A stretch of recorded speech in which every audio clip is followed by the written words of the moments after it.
Upon completion of this unit, the trainee will know how to use these finishing tools in the final stage of construction. Sanding block and sandpaper, files and rasps, paintbrushes and rollers, and putty knives and joint knives.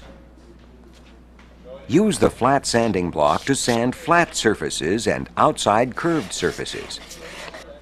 Use a round dowel rod with sandpaper to sand inside curved areas.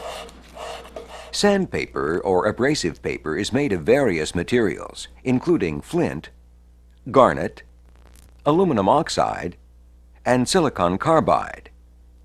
Flint and garnet are natural abrasives. Aluminum oxide and silicon carbide are artificial abrasives. Both natural and artificial abrasives are classified by grade or grit and identified as very fine, fine, medium, and coarse grades. The grit for natural abrasives ranges from 8/0, which is very fine, to 3.5, which is very coarse.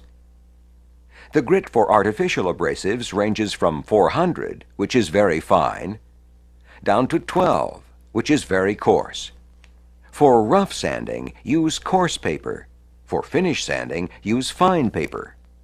Always sand in the direction of the grain of the wood. Use a file and rasp to remove material more quickly than with sandpaper. Use the file for fine, accurate work. Use the rasp to remove material fast.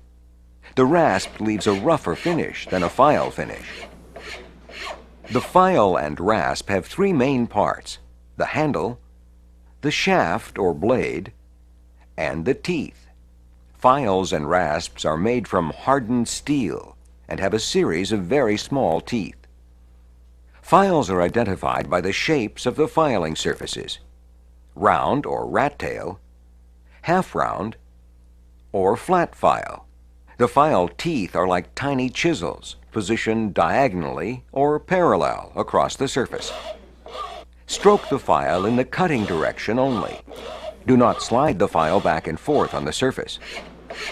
To prevent splitting the ends of the board, file from the edge of the board toward the middle. If the file fills up with wood particles, use a file card or wire brush to clean the file. Use putty knives and joint knives to apply putty or joint compound. Common putty knives and joint knives range in size from 1-inch to 12-inch wide blades.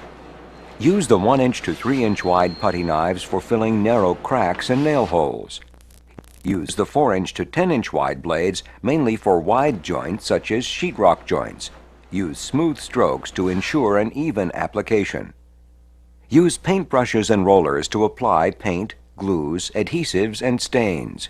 The paintbrush has three main parts: the handle, the ferrule, which holds the bristles together, and the bristles, made of animal hair or nylon. Remove the paint, stain, or glue from the brush using the solvent or cleaning agent specified by the manufacturer. Brush excess cleaning solution onto a newspaper or scrap wood. Wipe the bristles with a rag. Be sure to clean the intersections of the bristles. After you clean the brush, pull the bristles with a cloth to keep them straight. Store the brush where the bristles will remain straight. Use the paint roller to apply paint, adhesives, or finishes more quickly to a larger area. Overlap each stroke for an even finish. Stop the video now and refer to the practice exercises in your workbook.